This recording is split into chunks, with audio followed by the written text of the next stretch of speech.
Michelle from Perma Pastures Farm. We're back here this morning picking peas out of the garden, and we're just going to show you a little bit of what's growing out here.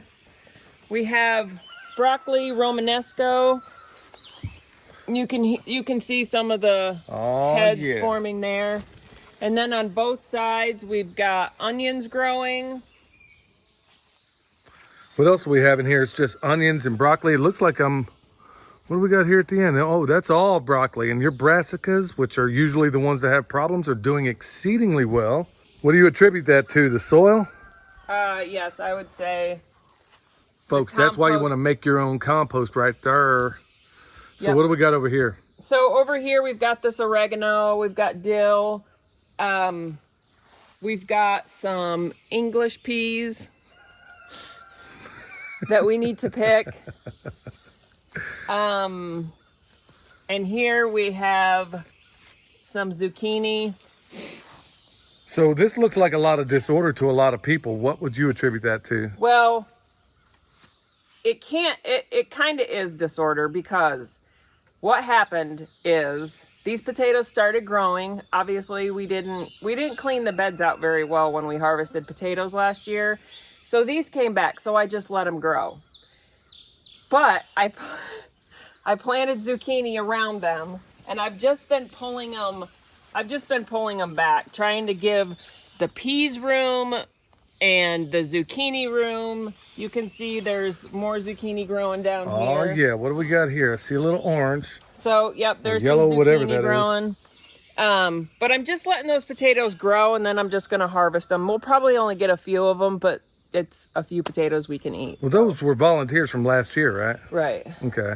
So this makeshift trellis, y'all, the video we did a while back, it's basically fence that we didn't use. It was scrap fence. So we just basically put a T-post at each end, anchored it down. And what do we got growing on there? We've got English peas. There's a couple different varieties.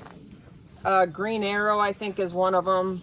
But with peas, you gotta keep picking them so that they'll keep producing, because if you just let them if you stop picking, then they'll stop producing. So we got to keep the production going. What's that, dill over here? Yep, here was a volunteer dill from last year. Right, so a lot of this stuff may look like disorder to a lot of gardens out there, but this is permaculture, or what Danny at Deep South calls confusing the pests. Yeah. Yeah, and dill's good at keeping, it's very aromatic, so it deters a lot of pests. Well, it's also part of our good bug blend too that we put around our trees and everything else for that very reason. Yeah, so it harbors a lot of good beneficial insects for the other stuff. Let's look up on these peas and let's see what's ready. So what are we looking for the person out there? We got a lot of new people out there, and they're wondering what would be the ones you want to pick. So you want to pick the ones that are full. You don't want to pick the, let me see. These ones are still pretty flat, so you want to let them grow, get a little bigger. So we're going to get that done. Hey, before you get hot and on that, honey, why don't you tell them about this last bed over here? Because we planted, hey folks, just so you know, everything we have in here has been replicated down in the food forest in a lot of ways. What are we looking at here? We have potatoes in this bed that are just starting to die back. So after they've died back, you let them sit for a couple of weeks, and then you go in and harvest them. Okay. And you can either put them in a root cellar, but we don't have a root cellar, so we'll probably end up canning them. Not yet. So yeah, that's cool. So folks, just so you kind of get a sense of perspective here, we carved this out the side of literally a cliff, and it goes, I know it's hard to get perspective, but it literally goes up the side of that mountain. And we're doing things right now. You see all that Chinese silvergrass that our pigs are going to take care of. But here we are. We got a little plateau that we've kind of carved out and put boxes on right here at the edge of the cliff. And it literally goes from zone 1 to zone 5 real quick. Yeah. So yeah, folks, it can be done, and you can carve out little spots there. Now, also, have you had any rabbit problems? No, we've not had rabbit problems. And what do you think that might be attributed to? We put bone sauce on all these beds. We put them around the beds. I think I put it like around the edge of the bed, like right here. And I did that with all of the beds. Now, before we did that, were we having any rabbit problems?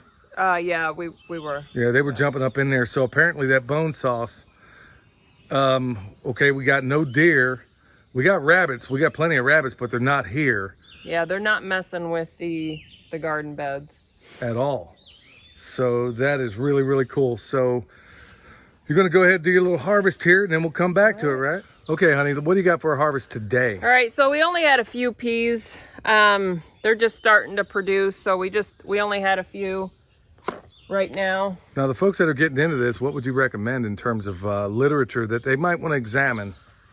Danny at Deep South has a manual on growing English peas. He's got one on English peas and one on sweet potatoes, both of which I would highly recommend.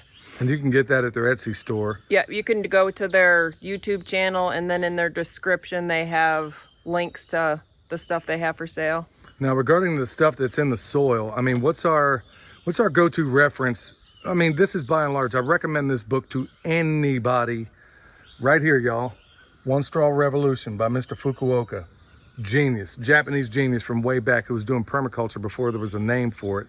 This is why we work so hard to produce really, really, really good compost, because at the end of the day, you don't really, I mean, honey, when we've had problems in the past, what would you attribute that to? Well, the original compost we brought in here was from an outside source, which is fine because that's just what we had to do at the time. But we had problems. So since we've been adding our own compost that we've made here, we've had less and less bug problems. Right. And folks, when you see your brassicas over there, which are probably the most prone to bug problems, when you see them doing absolutely fine, you know, it's a good indication that your soil's on point. So this is why we absolutely find it. I mean, if you're going to be into this, folks, you're not building necessarily great vegetables, which is the byproduct really of great soil. Wouldn't you agree? Yep. This is Michelle from Perma Pastures Farm. I hope this little update and tour has been helpful. We'll see you next time.